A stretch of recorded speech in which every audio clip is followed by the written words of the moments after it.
ಎಲ್ಲ first P U, second P U, degree, diploma, engineering ಅಥವಾ medical ಇನ್ನಿತರ nursing course ಅಥವಾ ಇನ್ನಿತರ ಕೋರ್ಸ್ನ ಓದ್ತಿರುವಂಥ ಎಲ್ಲ ವಿದ್ಯಾರ್ಥಿಗಳಿಗೆ ನಮ್ಮೊಂದು ಯೂಟ್ಯೂಬ್ ಚಾನಲ್ಗೆ ಸ್ವಾಗತ ಅಂತ ಹೇಳ್ತಾ, ಸೊ ತುಂಬ ವಿದ್ಯಾರ್ಥಿಗಳು ಕೇಳ್ತಾಯಿದ್ರು ಯಾವ್ದಾದ್ರು ಒಂದು ಒಳ್ಳೆ ಸ್ಕಾಲರ್ಶಿಪ್ನ ಬಿಟ್ಟಿದ್ದಾರಾ, ಫಾರ್ಮರ್ಸ್ಗಳಿಗೋಸ್ಕರ ಯಾವ್ದಾದ್ರು ಒಂದು ಒಳ್ಳೆ ಸ್ಕಾಲರ್ಶಿಪ್ನ ಬಿಟ್ಟಿದ್ದಾರಾ ಅಂತ ಕೇಳ್ತಿದ್ರೆ, ಸೊ ತುಂಬಾ ಒಳ್ಳೆ ಗುಡ್ ನ್ಯೂಸ್ ಅಂತಲೇ ಹೇಳ್ಬೋದಾಗಿದೆ. ಸೊ ಈ ಒಂದು ಸ್ಕಾಲರ್ಶಿಪ್ಗೆ ಅಪ್ಲೈ ಮಾಡಿದ್ರೆ ಸೊ ನಿಮಗೆ 11,000ರಿಂದ 15,000ವರೆಗೂ ಅಮೌಂಟ್ ಎಂದು ಬರುತ್ತಂತಲೇ ಹೇಳ್ಬೋದಾಗಿದೆ. ಸೊ ಎಲ್ಲ ವಿದ್ಯಾರ್ಥಿಗಳು ಕೂಡ ಮಿಸ್ ಮಾಡದೆ ಅಪ್ಲೈ ಮಾಡಿ, ಹಾಗೆ ನಿಮ್ಮ ಫ್ರೆಂಡ್ಸ್, ಫ್ಯಾಮಿಲಿ ಮೆಂಬರ್ಸ್ ಯಾರು ಗ್ರೂಪ್ ಇದೆಯೋ ಸೊ ಎಲ್ಲರಿಗೂ ಶೇರ್ ಮಾಡಿ. ಸೊ ಅವರಿಗೂ ಕೂಡ ಹೆಲ್ಪ್ ಆಗಲಿ, ಸೊ ಎಲ್ಲರಿಗೂ ಗೊತ್ತಾಗಲಿ, ಸೊ ಎಲ್ಲರೂ ಕೂಡ ಅಪ್ಲೈ ಮಾಡಲಿ, ಈ ಒಂದು ಬೆನಿಫಿಟ್ಸ್ನ ಎಲ್ಲರೂ ಕೂಡ ತೊಗೊಳ್ಲಿ ಅಂತ ಹೇಳ್ತಾ ಸೊ ವಿಡಿಯೋನ ಶುರು ಮಾಡೋಣ. ಅದಕ್ಕಿಂತ ಮುಂಚೆ ಈ ಒಂದು ಸ್ಕಾಲರ್ಶಿಪ್ನಲ್ಲಿ ಯಾವ ವಿದ್ಯಾರ್ಥಿಗಳು ಎಲಿಜಿಬಲ್ ಆಗಿರ್ತಾರೆ, ಯಾವ ವಿದ್ಯಾರ್ಥಿಗಳು ನಾಟ್ ಎಲಿಜಿಬಲ್ ಆಗಿರ್ತಾರೆ, ಎಷ್ಟು ಅಮೌಂಟ್ ಅನ್ನೋದು ಬರುತ್ತೆ ವಿದ್ಯಾರ್ಥಿಗಳಿಗೆ, ಹೇಗೆ ಅಪ್ಲೈ ಮಾಡಬೇಕು, ಯಾವ ಒಂದು ವೆಬ್ಸೈಟ್ಗೆ ವಿಸಿಟ್ ಮಾಡಿ ಅಪ್ಲೈ ಮಾಡಬೇಕು, ಎಲ್ಲದ್ರ ಬಗ್ಗೆ ಕಂಪ್ಲೀಟಾಗಿ ಗೈಡ್ ಮಾಡ್ತಾ ಬರ್ತೀನಿ. ಸೊ ಇದೇ ರೀತಿ ಇನ್ಫಾರ್ಮೇಷನ್ನ ತಿಳಿಸ್ಕೊಡ್ತಾ ಇರ್ತೀನಿ. ಸೊ ನಮ್ಮೊಂದು ಚಾನಲ್ನ ಸಬ್ಸ್ಕ್ರೈಬ್ ಮಾಡಿಕೊಂಡು ಸೊ ವಿಡಿಯೋಗೊಂದು ಲೈಕ್ ಕೊಡಿ ಅಂತ ಹೇಳ್ತಾ ವಿಡಿಯೋನ ಶುರು ಮಾಡೋಣ. ಸೊ ಮೊದಲನೇದಾಗಿ ಬಂದುಬಿಟ್ಟು ಈ ಸ್ಕಾಲರ್ಶಿಪ್ ನೇಮ್ ಬಂದುಬಿಟ್ಟು CM ರೈತ ವಿದ್ಯಾನಿಧಿ ಸ್ಕಾಲರ್ಶಿಪ್ ಅಂತ. ಇದು ಫಾರ್ಮರ್ಸ್ ಚಿಲ್ಡ್ರನ್ಗೆ ಒಂದು ಸ್ಕಾಲರ್ಶಿಪ್ನ ಕೊಡ್ತಿರೋದು ಕರ್ನಾಟಕದಲ್ಲಿರುವಂಥ ಎಲ್ಲ ವಿದ್ಯಾರ್ಥಿಗಳಿಗೆ.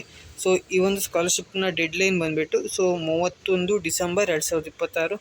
ಸೊ ಎಲ್ಲ ವಿದ್ಯಾರ್ಥಿಗಳು ಈ ಒಂದು ಸ್ಕಾಲರ್ಶಿಪ್ ಯಾರೆಲ್ಲ ಫಾರ್ಮರ್ಸ್ ಇದ್ದಾರೆ ಅಂದರೆ ರೈತರ ಇದ್ದೀರೋ ಸೊ ಅಂಥ ವಿದ್ಯಾರ್ಥಿಗಳಿಗೆ ಸೊ 100% ಅಮೌಂಟ್ ಅನ್ನೋದು ಬಂದೇ ಬರುತ್ತೆ. ಸೊ ಮಿಸ್ ಮಾಡಿದ್ರೆ ಎಲ್ಲರೂ ಕೂಡ ಅಪ್ಲೈ ಮಾಡಿ. ಸೊ ರೈತರ ಮಕ್ಕಳಿಗೋಸ್ಕರನೇ ಈ ಒಂದು ಸ್ಕಾಲರ್ಶಿಪ್ನ ಬಿಟ್ಟಿದೆ ಅಂತಲೇ ಹೇಳ್ಬೋದು. ಸೊ ಎಲ್ಲರೂ ಕೂಡ ಅಪ್ಲೈ ಮಾಡಿ. ಸೊ ಇದು ಬಂದುಬಿಟ್ಟು ಅಂದರೆ ಈಗ 2,500ರಿಂದ ಸ್ಟಾರ್ಟ್ ಆಗಿಬಿಟ್ಟು 11,000ವರೆಗೂ ನಿಮಗೆ ಪರ್ ಇಯರಿಗೆ ಬರುತ್ತಂತಲೇ ಹೇಳ್ಬೋದಾಗಿ. ಸೊ ಅಂದರೆ ನೀವು 10ನೇ ಕ್ಲಾಸ್ಗಿಂತ ಮೇಲೆ ಇರಬೇಕಾಗುತ್ತೆ ಈ ಒಂದು ಸ್ಕಾಲರ್ಶಿಪ್ಗೆ ಅಪ್ಲೈ ಮಾಡೋಕ್ಕೆ.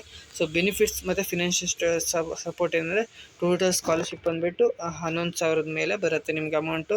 ಸೊ ಇಲ್ಲಿ ಕೊಟ್ಟಿದ್ದಾರೆ. ಸೊ ನೀವು 2,500ರಿಂದ 11,000ವರೆಗೆ ಅಂದರೆ ಸೊ ನಿಮ್ಮ ಡೈರೆಕ್ಟ್ ಬ್ಯಾಂಕ್ ಅಕೌಂಟಿಗೆ ಬರುತ್ತೆ. ಸೊ ನೀವು ಬ್ಯಾಂಕ್ ಅಕೌಂಟನ್ನ ಚೆಕ್ ಮಾಡಿದ್ರೆ ಸೊ ಬ್ಯಾಂಕ್ ಅಕೌಂಟಿಗೆ ಡೈರೆಕ್ಟಾಗಿ ಬರುತ್ತೆ ಅಂತಲೇ ಹೇಳ್ಬೋದಾಗಿದೆ. ಸೊ ಹಾಗೆ ಗರ್ಲ್ಸ್ಗೆ ಹೆಚ್ಚು ಅಮೌಂಟು ಬರುತ್ತೆ ಅಂತಲೇ ಹೇಳ್ಬೋದು. ಬಾಯ್ಸ್ಗೆ ಕಂಪೇರ್ ಮಾಡಿದ್ರೆ ಸೊ ಗರ್ಲ್ಸ್ಗೆ ಹೆಚ್ಚು ಅಮೌಂಟು ಬರುತ್ತೆ. ಸೊ ಎಲಿಜಿಬಿಲಿಟಿ ಏನೇ ಇರಬೇಕು, ಕ್ಲಾಸ್ 11 ಆರ್ 12 ಗ್ರ್ಯಾಜುಯೇಷನ್ ಅಂದರೆ first P U, second P U ಅಥವಾ ಡಿಗ್ರಿ, ಪೋಸ್ಟ್ ಗ್ರ್ಯಾಜುಯೇಷನ್. ಡಿಗ್ರಿ ಅಂದರೆ BCom, BA, BSc ಸೊ ಇಂಥ ಕೋರ್ಸ್ಗಳೆಲ್ಲ ಇರ್ತಲ್ಲ. ಸೊ ಅಂಥ ವಿದ್ಯಾರ್ಥಿಗಳು ಅಪ್ಲೈ ಮಾಡ್ಬೋದಾಗುತ್ತೆ. ಹಾಗೆ ಡಿಪ್ಲೊಮೊ, ಪಾಲಿಟೆಕ್ನಿಕಲ್ ಹಾಗೆ ITI ಕೋರ್ಸ್ನ ಓದ್ತಿರ್ತಾರಲ್ಲ ಸೊ ಅಂಥ ವಿದ್ಯಾರ್ಥಿಗಳು ಕೂಡ ಈ ಒಂದು ಸ್ಕಾಲರ್ಶಿಪ್ಗೆ ಅಪ್ಲೈ ಮಾಡೋಕ್ಕೆ ಎಲಿಜಿಬಲ್ ಆಗಿರ್ತಾರೆ. ಸೊ ಇನ್ಕಮ್ ಲಿಮಿಟ್ ಏನಾದರೂ ಇದೆಯಾ? ಸೊ ಯಾವುದೇ ರೀತಿ ಇನ್ಕಮ್ ಲಿಮಿಟ್ ಇಲ್ಲ. ಸೊ ನಿಮ್ಗೆ ಎಷ್ಟೇ ಇನ್ಕಮ್ ಇದ್ದರೂ ನೀವು ಈ ಒಂದು ಸ್ಕಾಲರ್ಶಿಪ್ಗೆ ಅಪ್ಲೈ ಮಾಡೋಕ್ಕೆ ಎಲಿಜಿಬಲ್ ಆಗಿರ್ತಾರೆ. ಸೊ ಅದ್ರ ಬಗ್ಗೆ ಟೆನ್ಷನ್ ಮಾಡ್ಕೊಂಡು ಹೋಗ್ಬಿಡಿ. ಸೊ ಯಾವೆಲ್ಲ ವಿದ್ಯಾರ್ಥಿಗಳು ಈ ಒಂದು ಸ್ಕಾಲರ್ಶಿಪ್ಗೆ ಅಪ್ಲೈ ಮಾಡ್ಬೋದು ಅಂದರೆ ಜನರಲ್ ಸ್ಟೂಡೆಂಟ್, OBC ಸ್ಟೂಡೆಂಟ್, ಹಾಗೆ SC ST ಸ್ಟೂಡೆಂಟ್, ಹಾಗೆ EWS ಸ್ಟೂಡೆಂಟ್, ಆಲ್ ಸ್ಟೂಡೆಂಟ್ ಕೂಡ ಅಪ್ಲೈ ಮಾಡ್ಬೋದಾಗಿರುತ್ತೆ ಈ ಒಂದು ಸ್ಕಾಲರ್ಶಿಪ್ಗೆ.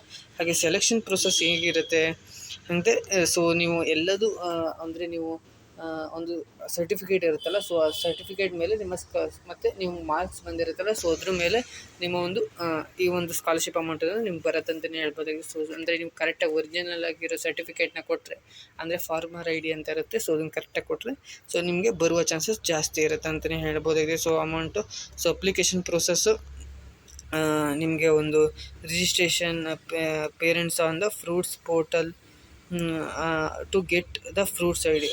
ಫಸ್ಟ್ IDನ ತಗೋಬೇಕಾಗುತ್ತೆ. So next login to the SSP post matric ಪೋಸ್ಟಲ್ಗೆ ಲಾಗಿನ್ ಆಗಬೇಕು. ಸೊ ಅಲ್ಲಿ ನೀವು ಅಪ್ಲೈ ಫಾರ್ ರೈತ ನಿಧಿ ಸ್ಕಾಲರ್ಶಿಪ್ ಅಂತ ಒಂದು ಕಾಣಿಸ್ತಾ ಇರುತ್ತೆ. ಸೊ ಅದನ್ನು ಕ್ಲಿಕ್ ಮಾಡಿಬಿಟ್ಟು ನೀವು ಅಪ್ಲೈ ಮಾಡಬೇಕಾಗುತ್ತೆ. ಸೊ ನೀವು ಟೆನ್ಷನ್ ಮಾಡ್ಕೊಂಡು ಹೋಗ್ಬಿಡಿ, ನಾನು ಅಪ್ಲೈ ಮಾಡಿಬಿಟ್ಟು ತೋರಿಸ್ತೀನಿ. So enter the parents fruits IDನ ಎಂಟರ್ ಮಾಡಬೇಕಾಗುತ್ತೆ ಅಂತ ಅಂದರೆ ಫಾರ್ಮರ್ಸ್ IDನ ಎಂಟರ್ ಮಾಡೋಕ್ಕಿರುತ್ತೆ. ಸೊ ಹಾಗೆ ಇಷ್ಟೆಲ್ಲ ಡೀಟೇಲ್ಸ್ನ ಫಿಲ್ ಮಾಡಬೇಕಾಗುತ್ತೆ. ಏನೆಲ್ಲ ಡಾಕ್ಯುಮೆಂಟ್ಸ್ ಬೇಕು ನೋಡ್ಬೋದು, ಇಲ್ಲಿ ಮೆನ್ಷನ್ ಮಾಡಿದ್ದಾರೆ. ಫಾರ್ಮರ್ ID ಬೇಕಾಗುತ್ತೆ, ಆಧಾರ್ ಕಾರ್ಡ್ ಬೇಕಾಗುತ್ತೆ, ಸ್ಟೂಡೆಂಟ್ ID ಪ್ರೂಫ್, ಹಾಗೆ ಪ್ರೀವಿಯಸ್ ಇಯರ್ ಮಾರ್ಕ್ ಶೀಟ್ ಅಂದರೆ ನೀವೇನಾದರೂ ಡಿಗ್ರಿ ಓದ್ತಿದ್ರೆ second PU mark sheet. So ನೀವೇನಾದರೂ ಸೆಕೆಂಡ್ ಇಯರ್ ಡಿಗ್ರಿ ಓದ್ತಿದ್ರೆ first year degree mark sheet ಬೇಕಾಗುತ್ತೆ. ಸೊ ನಿಮ್ಮ ಹತ್ರ ಮಾರ್ಕ್ಸ್ ಕಾರ್ಡ್ ಇಲ್ಲ ಅಂದರೆ ನೀವು ಸ್ಕ್ರೀನ್ಶಾಟ್ ಅಪ್ಲೋಡ್ ಮಾಡೋದು ನಡೆಯುತ್ತೆ, ನಿಮಗೆ ಅಮೌಂಟ್ ಬರುತ್ತೆ. ಯಾವುದೇ ರೀತಿ ಟೆನ್ಷನ್ ಮಾಡ್ಕೊಂಡು ಹೋಗ್ಬಿಡಿ.